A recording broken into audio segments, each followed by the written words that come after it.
Chapter 34.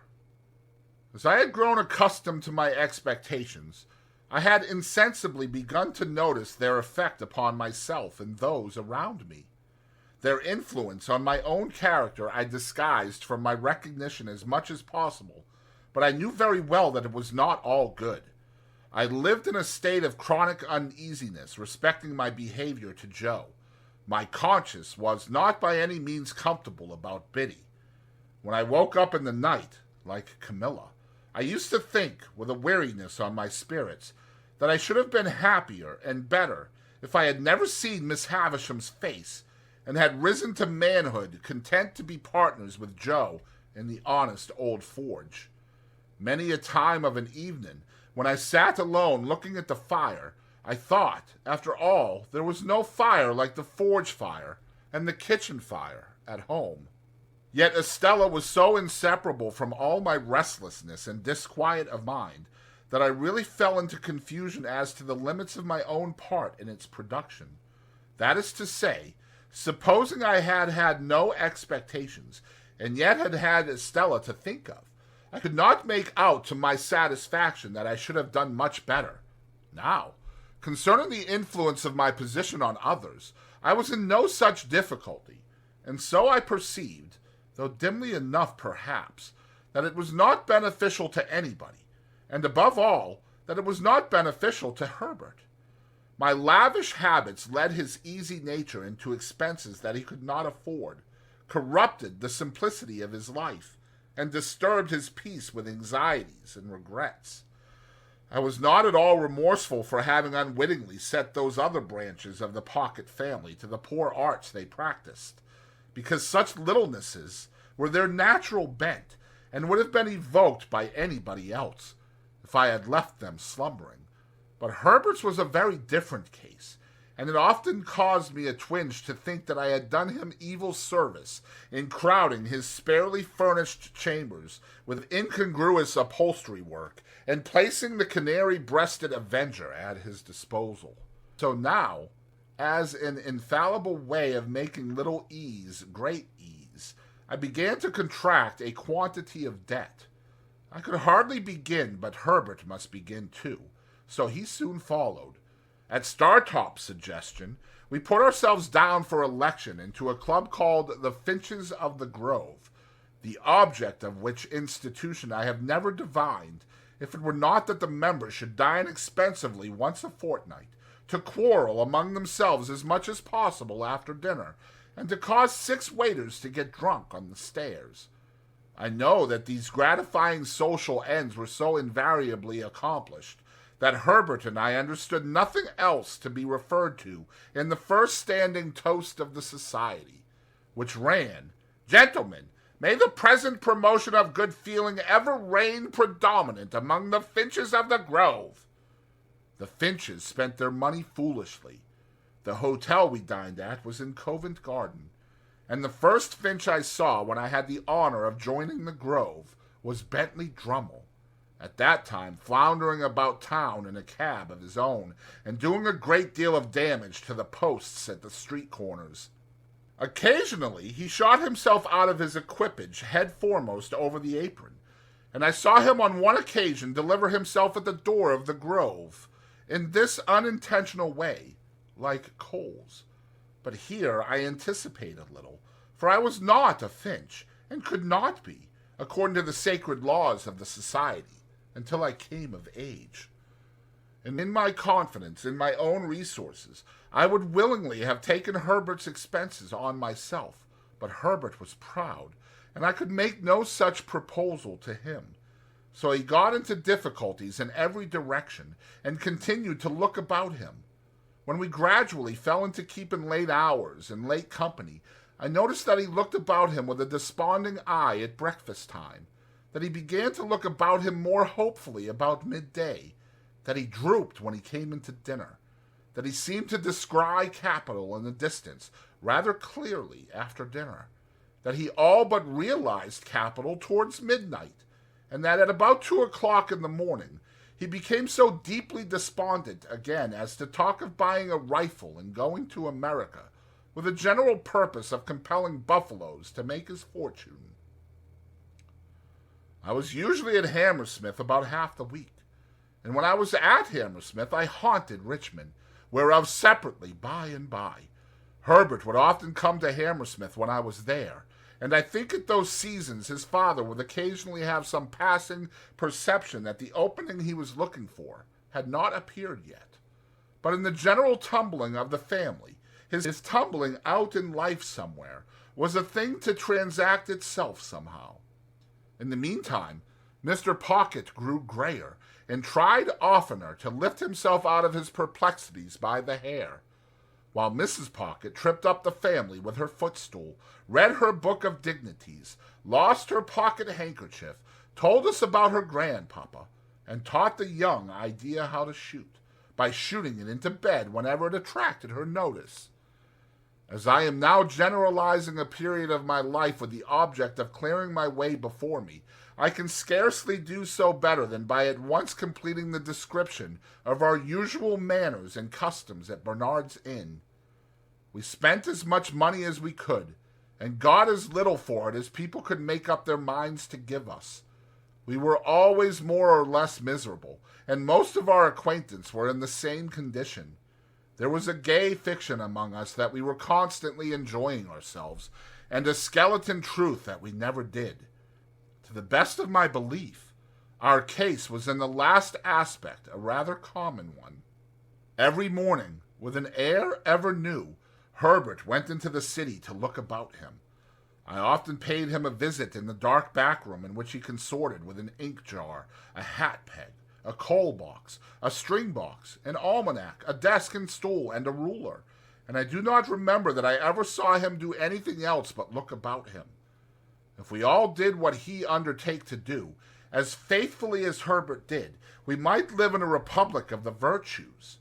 He had nothing else to do, poor fellow, except at a certain hour of every afternoon to go to Lloyd's, in observance of a ceremony of seeing his principal, I think.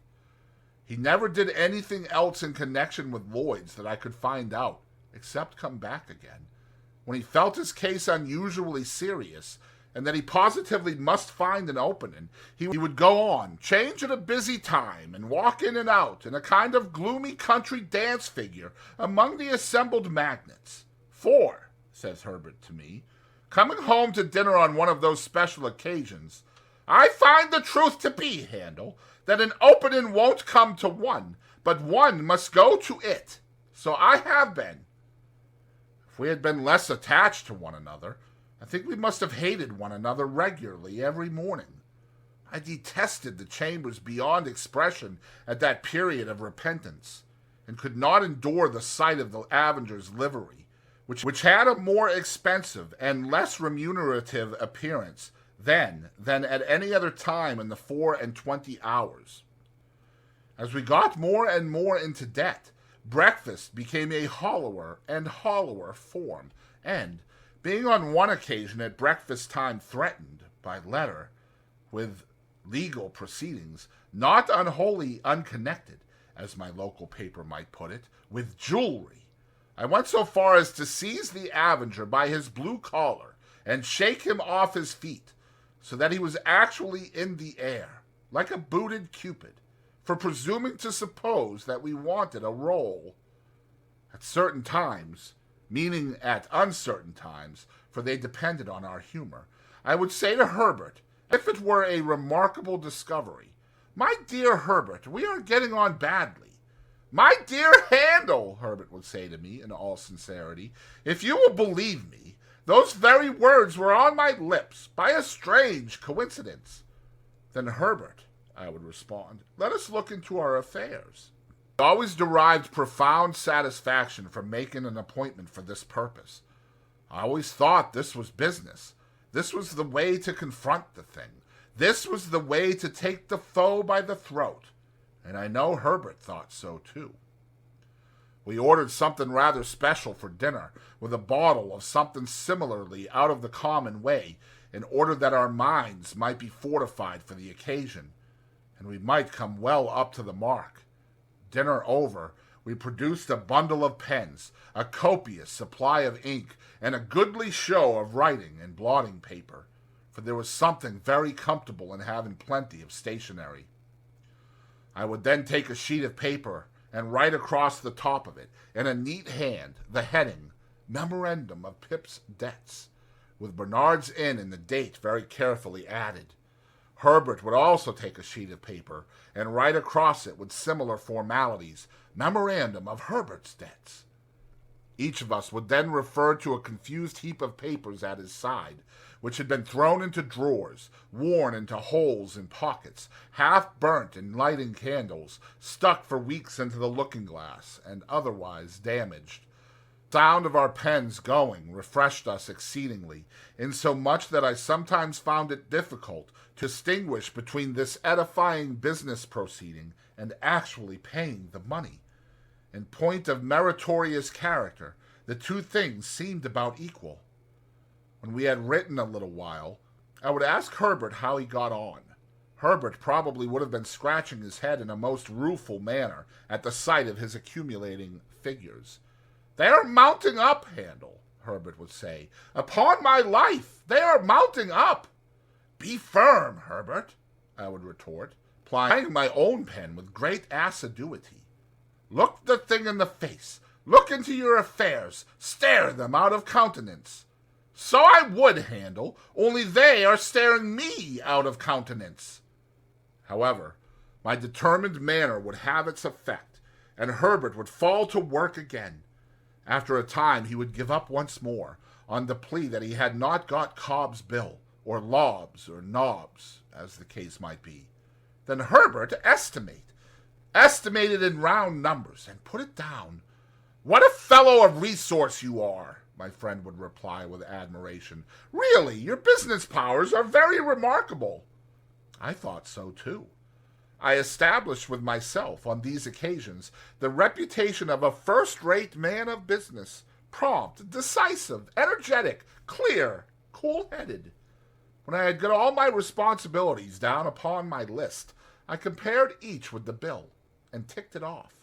My self-approval when I ticked an entry was quite a luxurious sensation. When I had no more ticks to make, I folded all my bills up uniformly, docketed each on the back, and tied the whole into a symmetrical bundle.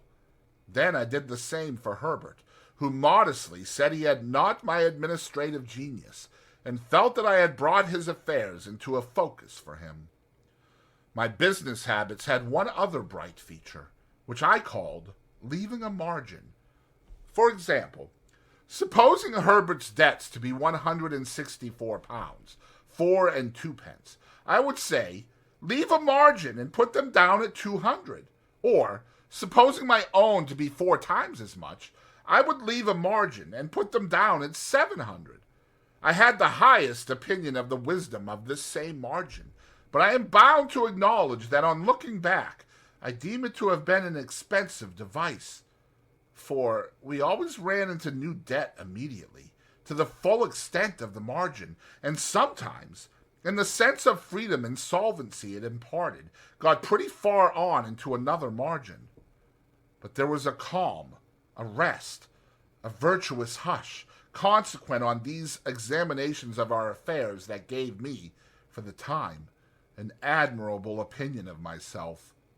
Soothed by my exertions, my methods, and Herbert's compliments, I would sit with his symmetrical bundle and my own on the table before me among the stationery, and feel like a bank of some sort, rather than a private individual. We shut our outer door on these solemn occasions, in order that we might not be interrupted. I had fallen into my serene state one evening, when we heard a letter dropped through the slit in the said door, and fall on the ground. "It's for you, Handel," said Herbert, going out and coming back with it, "and I hope there is nothing the matter." This was in allusion to its heavy black seal and border. The letter was signed Trabb and Company, and its contents were simply that I was an honored sir, and that they begged to inform me that Mrs. J. Gargery had departed this life on Monday last at 20 minutes past 6 in the evening, and that my attendance was requested at the interment on Monday next at 3 o'clock in the afternoon.